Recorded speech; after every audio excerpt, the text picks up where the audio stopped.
మాట్లాడదాం. అసలు ప్రచారం ఎలా జరుగుతుంది ఏంటనేది. నమస్తే అండి. అయితే ప్రచారం ఎలా జరుగుతుంది? ప్రచారం బ్రహ్మాండంగా జరుగుతుంది. ప్రజలలో మా కార్యకర్తలు అయితే ఉత్సాహం బాగుంది. అవును, ఇప్పుడు జూబ్లీ హిల్స్ మేము ఎప్పుడూ గెలవలేదు, కానీ మాకు ఈసారి ఎంపీ ఎలక్షన్స్ అప్పుడు బాగా వచ్చినాయి.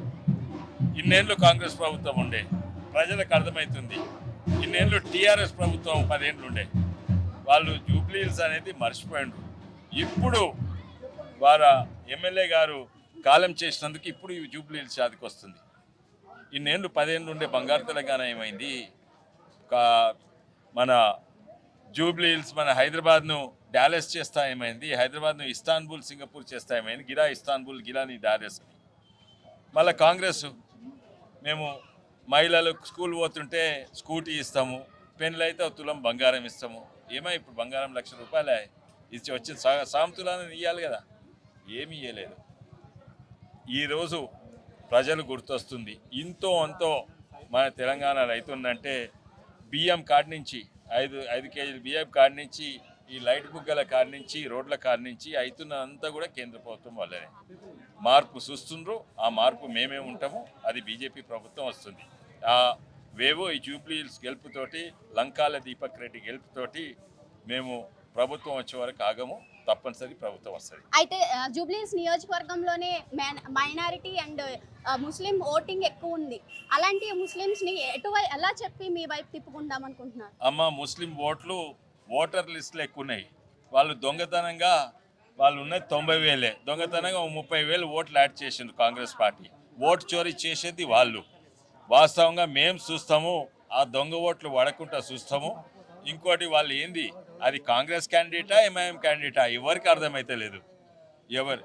కాంగ్రెస్ టికెట్ కొరకు ఎంఐఎం టికెట్ ఇస్తారంట, అయితే ఎవరికి అర్థమైతే లేదు. జూబ్లీ హిల్స్ ఏదో మేము ఎందుకు గెలుస్తాం, నా ఎలక్షన్ కూడా అంటే మా దగ్గర ఇంతమంది మైనార్టీస్ ఉన్నారు గెలుస్తామని లేదు.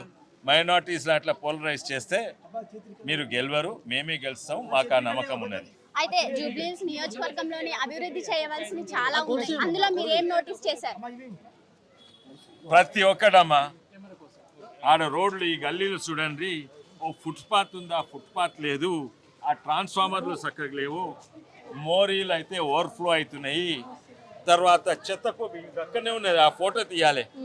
చెత్త ఇప్పుడు కూడా ఎలక్షన్స్ అవుతుంది, ఇప్పుడైనా తీయవచ్చు కదా చెత్త. ఎట్లా అట్లే ఉన్నది. అదంతా తెచ్చి పెడితే ఒక పథకం అని అమలు అవుతుందా కాంగ్రెస్ పార్టీ? 6 గ్యారెంటీలు ఏం అమలు అవుతున్నాయి? వాళ్ళేమో నాశనం చేసిపోయినారు, తెలంగాణ నాశనం చేసిపోయినారు, జూబ్లీ హిల్స్ నాశనం చేసిపోయినారు. పేరుకు జూబ్లీ హిల్స్ అని ఏదో పాత సిటీ, ఓల్డ్ సిటీ, బస్తీ తిరుగుంది. ఇంక ఇట్లా ఇట్స్ పెడితే ఓల్డ్ సిటీ బస్తీ కంటే అధ్వానం అయితే జూబ్లీ హిల్స్. అయితే అన్ని పార్టీలు కూడా చాలా తొందరగా టికెట్ ఇచ్చారు, చాలా తొందరగా వాళ్ళ అభ్యర్థిని ప్రకటించారు, కాంగ్రెస్ కానీ టీఆర్ఎస్ కానీ. అంటే బీజేపీకి టికెట్ తొందరగా ఇవ్వకపోవడానికి కారణం ఏంటి? ఆ కారణము మా పార్టీ ముఖ్యము.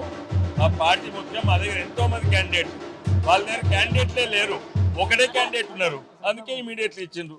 మా దగ్గర 10 క్యాండిడేట్లు ఉన్నారు, ఎవరు మంచిగా మేము చూస్తున్నాము. అక్కడ కాంగ్రెస్ పార్టీకి ఏమో ఎంఐఎం చెప్పిన క్యాండిడేట్ ఒకడే ఉన్నాడు, అది ఇవ్వవలసి వచ్చింది. ఈ టీఆర్ఎస్కి ఏమో వాళ్ళకి ఏమీ రాదు, అంటే మాగంటి భార్య ఒకటే దొరికిండ్రు, పాతులు లేకుంటే. వాళ్ళకు ఒకటే ఒక క్యాండిడేట్, మాకు 10 మంది క్యాండిడేట్లు, మాకు 10 రోజులు ఎక్కువ ఉంటుంది. అవునమ్మా, అవునయ్యా. ఎందుకంటే వాళ్ళు పైసలు ఇచ్చేదేమో మేము సొమ్మొకరు సోకొకరిదని. మేము ఆవాస్ యోజన ఇండ్లు పేదోళ్ళకి ఇండ్లు ఇస్తే అది దేనివల్ల? అది ఆవాస్ ప్రధానమంత్రి, కానీ పెట్టుకునేదేమో పేరు మార్చి ఇంద్రమ్మ పథకం. ఇవన్నీ ప్రతి ఒక్కటి అట్లనే. మేము సోలార్ ఎనర్జీ మేము ఓటిస్తే మేమిచ్చేదే పేరు మార్చుకొని వాళ్ళు ఇంటి మీద సోలార్ ప్యానెల్, ప్రతి ఒక్కటి అట్లనే. బియ్యం ఇచ్చేది కూడా పాతోడు ఏం చేసి తెలుసు కదా, మేమే ఇస్తున్నాం. మొన్న ఉత్తమ్ కుమార్ రెడ్డి ఒక స్టేట్మెంట్ ఇస్తాడు, మేము 23,000 కోట్ల కొనుగోలు చేస్తాం వరిని. ఆ 23 కోట్లలో ప్రతి ఒక్క న్యాయ పైసా కేంద్ర ప్రభుత్వం, మోడీ గారే, బీజేపీ ప్రభుత్వమే ఇస్తుంది. అయితే వాళ్ళు పథకాల కొరకు కాదు, పథకాలు మేమిస్తే వాళ్ళ ప్రచారం కొరకు వాడుతున్నారు. దుష్ప్రచారం కొరకు ఏంటంటే వాళ్ళేదో ఘనకారం చేసి ఇచ్చినట్టు అంతా కూడా మేము చేస్తున్నాము. ఇది చాలా తప్పు. ప్రజలు గ్రహిస్తున్నారు, ప్రజలకు అర్థమవుతుంది. ఈ ఇచ్చే పథకాలు ఈరోజు కరెంట్ ఇక్కడ నడుస్తుందంటే అది కేంద్ర ప్రభుత్వం వల్ల. లంకల దీపక్ రెడ్డి గారిని ఎంత మెజారిటీతో గెలిపిద్దాం అనుకుంటున్నారు జూబ్లీహిల్స్ నియోజకవర్గం? మేము కనీసము ఇది ఇంతకుముందు మేము గెలవని సీట్, కానీ ఈసారి అయితే మేము కనీసం 50,000 ఓట్లతో గెలిపియాలని మేము అందరూ కూడా కష్టపడుతున్నారు. ఆ నమ్మకం కూడా ఉంది. ఈ గెలుపుతోటి రేపు ప్రభుత్వం కూడా మాదే వస్తుంది. అప్పుడు నిజమైన మార్పు కనబడుతుంది తెలంగాణలో, ప్రత్యేకంగా జూబ్లీహిల్స్. నా పేరు వేముల అశోక్. నేను బీజేపీ రాష్ట్ర ప్రధాన కార్యదర్శి. యూసుఫ్గూడ డివిజన్కు ఇక్కడ ప్రభారీగా ఇన్ఛార్జిగా చూస్తున్నా. నేను భారతీయ జనతా పార్టీ రాబో 11వ తారీఖు నాడు వచ్చే నెల ఎన్నికలలో భారీ మెజారిటీతో గెలుస్తాన్న ధీమతోటి మేము ఈరోజు ప్రచారంలో ముందుకు పోతున్నాము. మా అభ్యర్థి లంకల దీపక్ రెడ్డి గారు గతంలో కూడా వారు ఇక్కడే పోటీ చేసి మంచి ఓట్లను సంపాదించడం జరిగింది. అదేవిధంగా ఈసారి మరొకసారి వారికి పార్టీ అవకాశం ఇవ్వడం జరిగింది. అందులో భాగంగానే ఈసారి తప్పనిసరిగా భారతీయ జనతా పార్టీ కమలం పువ్వు గుర్తుపైన లంకల దీపక్ రెడ్డి గారు తప్పనిసరిగా ఇక్కడ గెలుస్తాడనే మాకు నమ్మకం రోజు రోజు పెరుగుతూ ఉన్నది. ఎందుకంటే ఇక్కడ ఉన్న వాతావరణం చూస్తున్నాం మనం. ఏదైతే జూబ్లీహిల్స్ అనే పేరుకు మాత్రం పెద్దది, జూబ్లీహిల్స్ అనగా చాలా ధనవంతులు రిచ్ పర్సన్స్ ఉంటారు అనే ఒక రాష్ట్రం మొత్తం కూడా నానుడి ఉంది. కానీ ఇక్కడికి వచ్చేసరికి మొత్తం కూడా ఏ రోడ్లు చూసినా లేదా ఎక్కడ ఏ గల్లీలు చూసినా కానీ అంత డ్రైనేజ్ వాటరు, అంత మన రోడ్లు కూడా చాలా డ్యామేజ్ అయిన రోడ్లు ఇక్కడ కనిపిస్తుంటాయి. సో ఇవన్నిటిని కూడా గతంలో ఉన్న ఎమ్మెల్యే గారు సరైన ప్రాతినిధ్యం వహించకుండా, ఇక్కడ సరైన డెవలప్మెంట్ చేయకుండా వారు అకాల మరణం చెందడం వల్ల ఈరోజు ఇక్కడ మళ్ళీ బై ఎలక్షన్స్ రావడం జరిగింది. అందులో భాగంగానే భారతీయ జనతా పార్టీ తప్పనిసరిగా గెలుస్తుందని చెప్పేసి మేము ముందుకు పోవడం జరుగుతుంది.